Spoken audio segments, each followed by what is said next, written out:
Welcome back to What Arty Noobs with General Disturbance. This is the FV207. It's the Tier 8 British SPG and it's located on the north spawn of Malinovka under the command of UKSkaface. Right, it's based on the chassis of the Conqueror tank, fully enclosed, which means you can use vents to boost the crew performance, and it either carries a 5.5 inch or a 6 inch howitzer. And I think this is the 6-inch version, and it's driven by a Rolls-Royce Meteor engine, which is right at the front. Okay, battle's commenced and we're moving off to the firing position.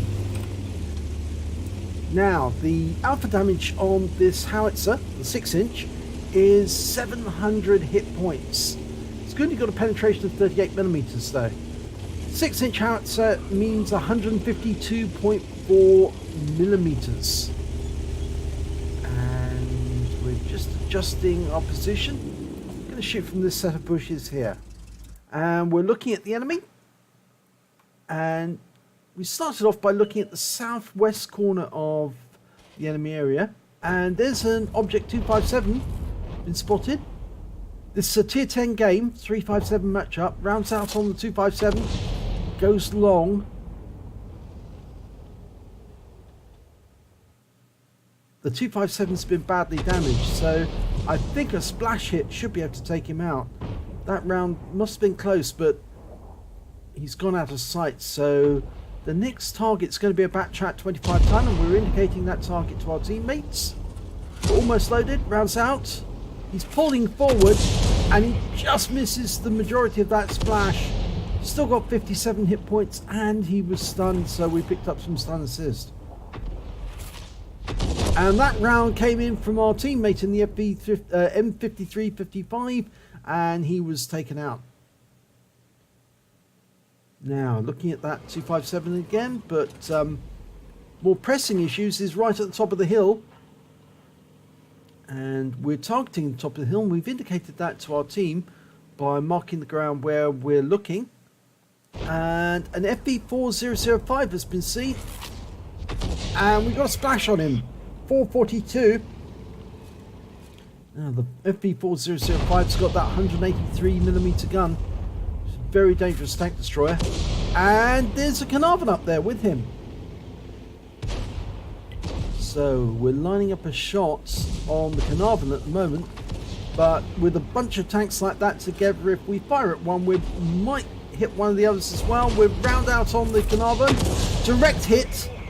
118 hit points, but it was right on the front of the vehicle. It's always a good idea to try and aim for a bunch of tanks together, because even if you miss one, you'll probably hit one of the others, and if you don't hit any of them, you're probably going to stun most of them, and that's going to be some assistance to your teammates. We're now indicating the Emil 2. Need to lead it a bit more. That was a bit far behind. Yep, he just didn't have enough lead on the target there.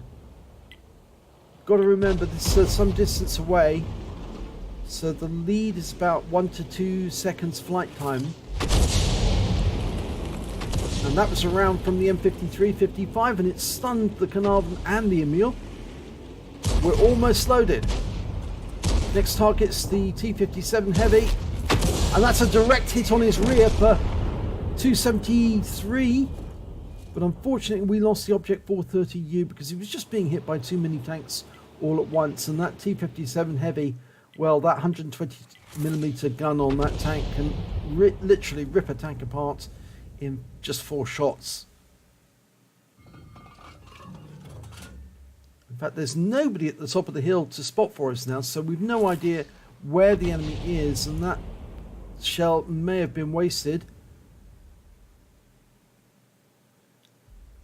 I think that shell probably came from the GW Tiger P. But the next time we're going to see the enemy will probably be in grid square A7 as they're coming down the hill, or A8. Oh, yep, they've been seen, they've been spotted. It was a bit further up the hill actually, we were lucky in that.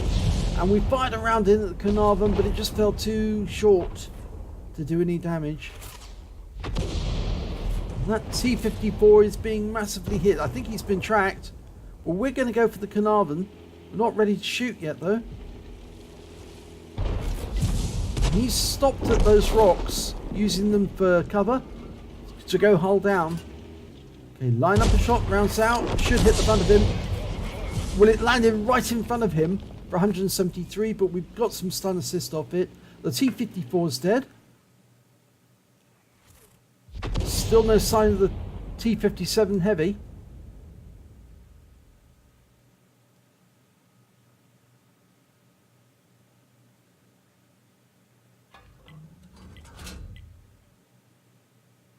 Okay, we're loaded, but we can't see the targets. We're straining to see where they went. The Carnarvon appeared to fall down the cliff, and if he did, then he's probably trying to come along via the ridgeline, because there's a depression in the ground, and he might try to sneak up near the abandoned church. And there's the Emil 2. He made his way through that group, that depression in the ground. So we fire around it and get a direct hit. 229. That's a useful shot. And he's got to the dip. There's a dip there that he can hide in, but he's been wiped out. Right. And the Carnarvon just met his doom at the hands of an Object 704. Must have fired his BL... is it BL-10? I think it's the BL-10 gun or the BL-13.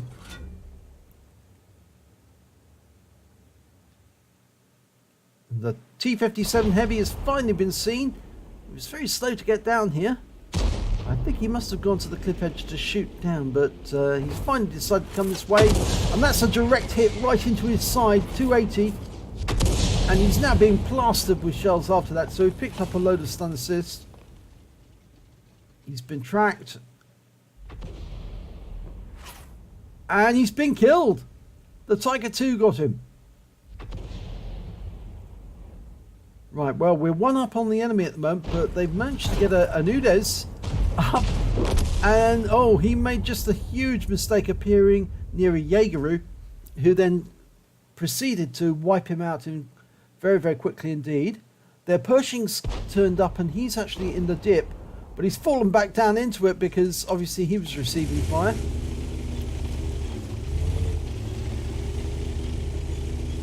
This area of the map is getting a lot of attention.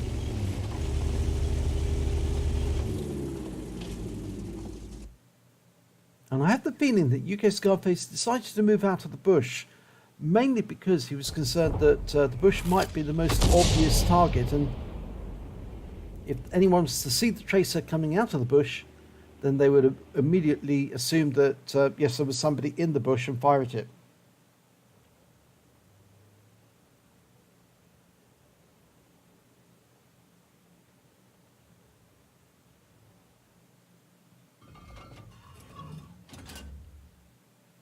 Okay, we're loaded. That was the spot where the Object 257 was last seen, but I don't think he'll be there anymore. But UKSkaface is sending around in anyway.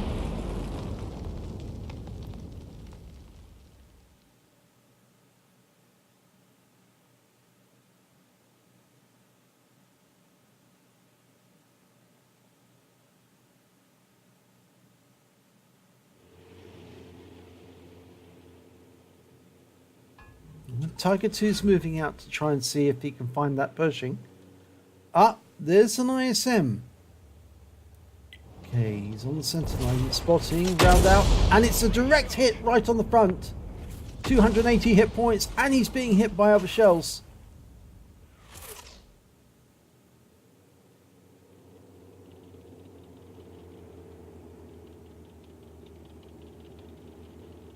Ah, the Pershing drove all the way along the water's edge and is now headed south again. Or is he coming up? No, he's coming up onto that that lookout, and we fired around and get 297 hit points out of him this time.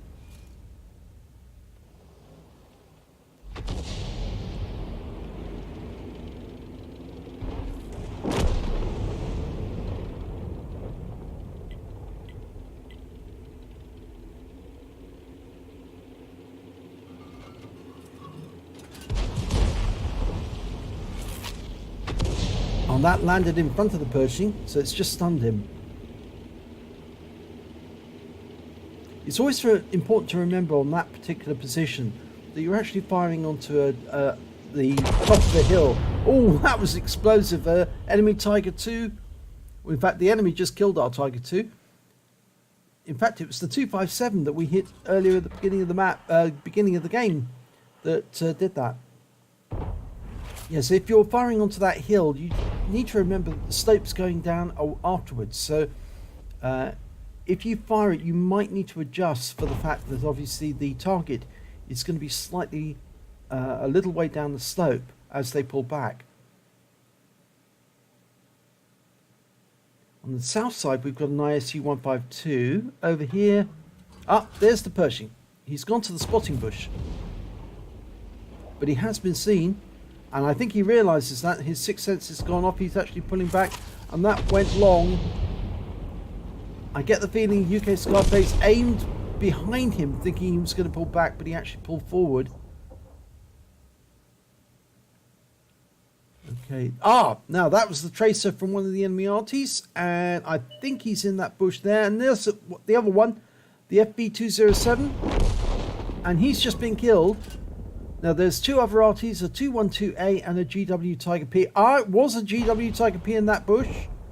We fired a round in, and he's killed. The Progetto managed to get him, which means that there is only one arty left, the 212A. Our forces are now moving down from the hill, so they should discover the 212A very shortly. It's more than likely he'll be on the 0 column. And from the looks of it, he'll probably... Yes, he's right at the bottom, and he's been taken out by the Progetto. So the Progetto ended up with the Pascucci's. And that round hit the front of the ISU 152. And it looks like it's made a nice little hole there. And he's down. He's killed. Scorpion G got him in the end. That means there's only one enemy left. It's that Object 257 that we saw right at the start of the game. And he's using that building for cover, but it's not going to protect him. And that's the end of the game. So let's have a look at the end of battle stats.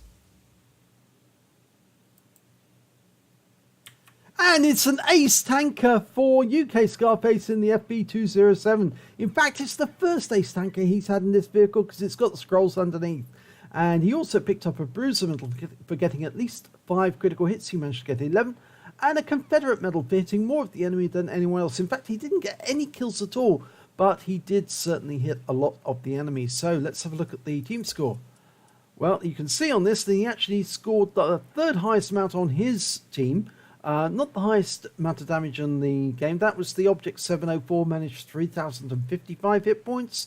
And then it was the 212A on the enemy team, did 2,978 hit points. And then we've got the Scorpion G with 2,904.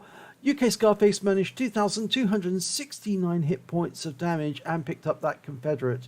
As we said, the highest number of kills came to 4 for the Jaegeru, and the Object 704 managed 3, so did the Progetto 46.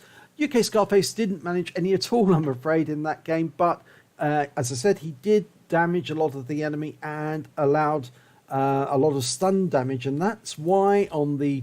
Oops, wrong one there. That's why when you look at the base XP, you can see he's right at the top of the table. He had 1,203 base experience points, and the GW Tiger P managed 1136, and the Scorpion G 916. And the reason for this figure will become evident when we look at this page. We can see he fired 19 shots, got 6 direct hits, 6 penetration, and 8 splash. Damage of 2,269 hit points, all at more than 300 meters. He damaged 8 of the enemy, but didn't get any kills. But he did do 239 hit points of stun damage assistance and 2,506 hit points of stun assistance of 14 stuns. And that's why he got the high XP, because he did so much stun damage. On a premium count, he earned 54,317 credits. And after ammunition resupply, he took away 31,137 credits. He received 1 bond for the Confederate. And then he got 1,804 XP times 5 for the first victory of the day, and total came to 9,022 experience points altogether. So very good first ace in the FV207 for UKSkaface. Win 8 for the battle of 2382. So if you enjoyed that replay, please give it a like and do subscribe to our channel, and hopefully it'll be your replay that we'll be featuring in the next video.